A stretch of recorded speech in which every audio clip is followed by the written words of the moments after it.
Hello, I'm Alex McDonald. I'm one of the lecturers from the sports department, and I'm going to be talking to you today about the Uniform Public Services module that we're starting this next academic year. Okay. So a bit about me, first of all. I have a background in sport and fitness more specifically. So I've been a fitness professional since the age of 16. I'm now 34, so a fair few years. I've worked in gyms from um, gym instructing all the way up to gym managing in Coventry, in Warwickshire, in Berkshire. I've done everything pretty much in a gym other than pool lifeguarding. I have 10 years of lecturing experience. First of all, for a private training provider, I was teaching the fitness qualifications, so fitness instructor personal training qualifications. And then I've got 2 years of experience from Moulton College as well. So this is the end of my second year at the college. I have a background in rugby, both league and union. I used to be paid to play rugby union and represented Coventry and Warwickshire. Had trials for Wales under 20s, but 5 knee operations put an end to that. So I retired at the age of 23 and started on kind of lecturing, if you will, from there. So onto the course. With regards to the public services, obviously it's a very broad career choice to pick from. But if you're looking for kind of improving your life balance, your work life balance, if you're looking to serve the community and help with growth and stability, then it's a really good course for you. This public services course, again, you can go into a whole array of different kind of careers, from police officers in the armed forces, the RAF, the Navy, the Army, and even being a paramedic. With regards to Moulton College, why would you want to come here? Well, Moulton College is an absolutely amazing place to study. We've had a massive amount of kind of funding and growth in the past couple of years. We have the best facilities that there is to offer from colleges that I've seen anyway. We've obviously, in this current climate, we've had to change and respond really, really quickly, and we've delivered a lot of academic kind of structured lessons online. We've been communicating with all of our learners, over 300 learners, via telephone, via email, via Microsoft Teams, Skype, etc. So we've had to change very, very quickly and kind of get with the times, if you will. The amount of support that we're going to offer to you as a student here at Moulton College is massive. In the sports department, who are going to be kind of overlooking the public services course, there's 14 lecturers. So again, all of us have a bit of a say in how you're doing and supporting you and kind of setting targets with you and just leading you down the right line there as well. We have dedicated support team as well. So for anyone that has learning difficulties, maybe dyslexia, dyscalculia, we have a learning support team that can help you with that. We also have a learning support team that can help you progress into your career afterwards, whether it be straight into career or into academic learning at university or anything like that. With regards to the courses that we're going to be offering for public services, there's two, and they're at different levels. So we have a level 2 diploma in public services, which is just a 1 year course, and again, we'll be at Moulton College campus. And the hope is that if you do join the level 2 diploma, that you'll be able to progress then onto the level 3 diploma, which is then 2 years. And that 2 years really brings a lot of knowledge to you, a lot of kind of outsourcing of going to different places and learning practically as well as theoretically. Hopefully from that level 3 diploma, after the 2 years, you can progress into university, like we say, or again straight into career, as a lot of our learners do. With regards to the entry requirements, again, we're only doing the level 2 and the level 3, so please just ignore the level 1 diploma at the moment. But if you have 4 GCSEs at 2 and 3, or old D and E, then you'll be able to do the level 2 diploma. And from there, you can go, obviously, progress into the level 3 diploma, or go straight into work from the level 2 diploma, which is, like I said, just 1 year. Hopefully, though, you won't just stick there. You progress and stay at Moulton College, and you'll be able to progress onto the level 3 diploma, which then leads you into degree study, practical postgraduate study, and employment once more. If you're coming to us externally for the public services course and you already have 4 to 5 GCSEs at grade 4 or 9, which is the old A to C, then you can go straight into level 3 diploma. You don't have to start with the level 2 and then progress. So that's always an option for you as well. With regards to the level 2 course, first of all, Now, there are mandatory units and are also optional units. Alongside that, if, for example, out of your GCSEs, you don't have a C or above or a grade 4 or above in English and maths, they will be embedded into your qualification as well. So you'd have maybe a day of English or maths or both potentially, study and exams and so on and so forth. And that could either be functional skills or GCSE. The main qualification will be the role of work of the public services and skills, and then society in the public services. And optional units that you can add on to that, you can bolt on, if you will. You can look at teamwork, you can look at leadership, you can look at outdoor activities. There's also employability and criminology, and then fitness also. As someone that's obviously got a career in fitness, been in there for the past 17 years, it's a really, really good course to go into, and having that fitness background leads you down different employment kind of pathways. And also thinking about, if you do want to go to the police, you want to go to the fire service, you want to go into the armed forces, your own personal fitness is really, really important. So having that unit within the qualification is really important. As I say, English and maths will be embedded if you don't have those qualifications at grade 4 or above. But if you do, you don't then have to do English and maths once more. It would just be the main and then the optional units. If you do then progress onto level 3, or if you're able to go straight into level 3, again, if you don't have English and maths, they will be embedded into your timetable. If you do have English and maths already, you won't have to do them again.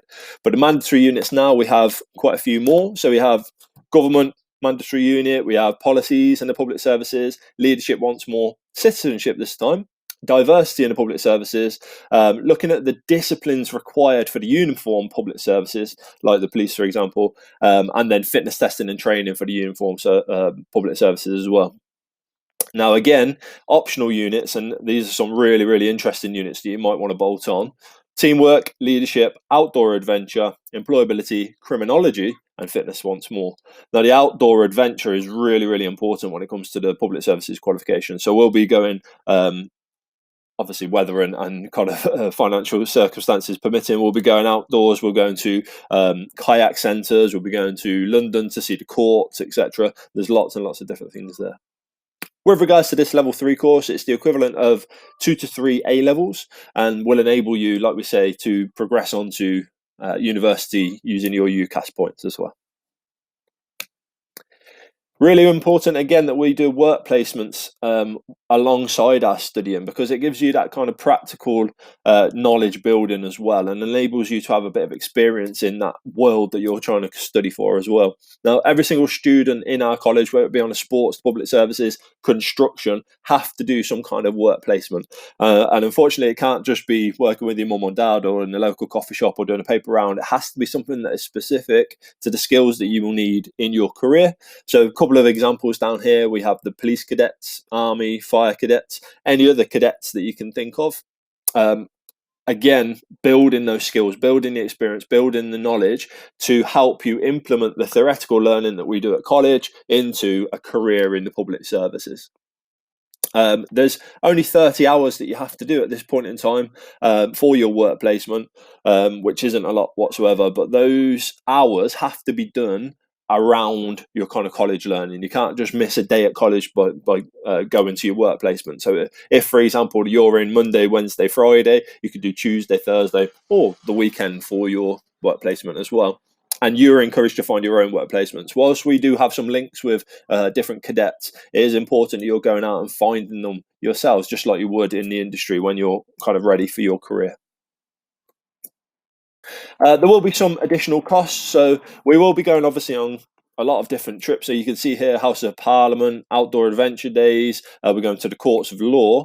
And those costs, it might be that we have to get a coach, for example, or we might have to use the tube. And again, those costs will be passed on to you. It might be that some of the centres that we go to, like the outdoor adventure, have a fee to actually go and kayak or go and do some other kind of rock climbing or whatever. And again, that fee will be paid by yourselves. There is also uniform fee. With regards to Moulton College, what we don't do is a campus contribution fee, but we do ask all of our learners to buy uniform. And that uniform gives you a sense of belonging, gives you something that shows that you are a Moulton student. And it's supposed to be worn on all practical lessons. It includes a t-shirt, polo shirt, shorts, and a tracksuit. Okay. Now, obviously, you're going to be a college learner, and we'd expect you to come prepared to all of your lessons, be it practical or be it theoretical. We do not provide for you pens, pencils, paper, a folder, a notepad, or anything like that. That's what we expect you to come with. Okay, so if it means that at the start of the year you're going to have to buy 250 pens, then that's what you're going to have to do, because every single lesson you need to come prepared with those pieces of equipment that you're going to need in that lesson. It might be that you need a tablet or a laptop. Again, we'd expect you to bring those with you.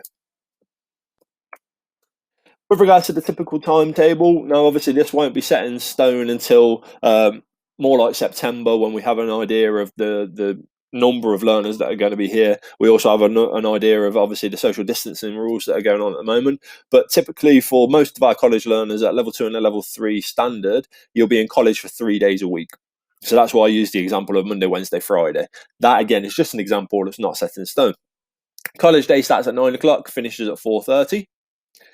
With regards to kind of the ins and out of a normal college day, you will be in the classroom around about 7 to 8 hours throughout the week, and you'll be doing at least 2 to 3 practical hours as well. You will have breaks there where you'll have the chance to have some snacks, have a bit of practical time. You'll also be able to go and get lunch and whatnot. This academic year, our strength and conditioning lead, Tom, actually delivered some lunchtime gym sessions and so on as well. So for the non-academy students that don't get access to the strength and conditioning gym, at lunchtimes you could go in, you could have a little bit of a workout for 30 minutes or whatnot, and that was a first come, first served basis. Now, obviously, some of the weeks might change. We might organise some trips. We might organise some people coming in and having a chat with us and whatnot. But the vast majority of our weeks will remain the same. So you'll get to know your lectures, you'll get to know your classrooms, and so on and so forth. Couple of things that are really good to know about the course. I'm going to go straight down to the bottom there, because obviously on both the level 2 and the level 3, in order to progress, you will be assessed. Now, the assessments come in a lot of different ways. So you'll be assessed practically, you'll be assessed in written coursework, you'll be assessed doing presentations, your verbal communication skills, and so on. If you think about the careers that you're going to be looking for with the police, with the fire service, with the army, communication is absolutely essential. So being able to improve your communication skills, being assessed on your communication skills, whether that be during a verbal discussion or by presenting your information to a partner or to the whole group, that becomes really, really important. Your written coursework comes in the place of assignments, and you generally get about 12 to 15 assignments a year at a level 3 standard. You also have some kind of theory exams. Now, normally students will have 2 theory exams a year. At level 2, that might be slightly different, but at level 3, pretty much 2 theory exams. And those theory exams are externally assessed. So they'll send in all the paperwork, we'll sit the exams, we'll send it back to them, they'll mark it, they'll give us the results. And it's kind of about a 3-month turnaround of sitting the exam to getting the results. Okay, so now it's time for some questions. Over to you.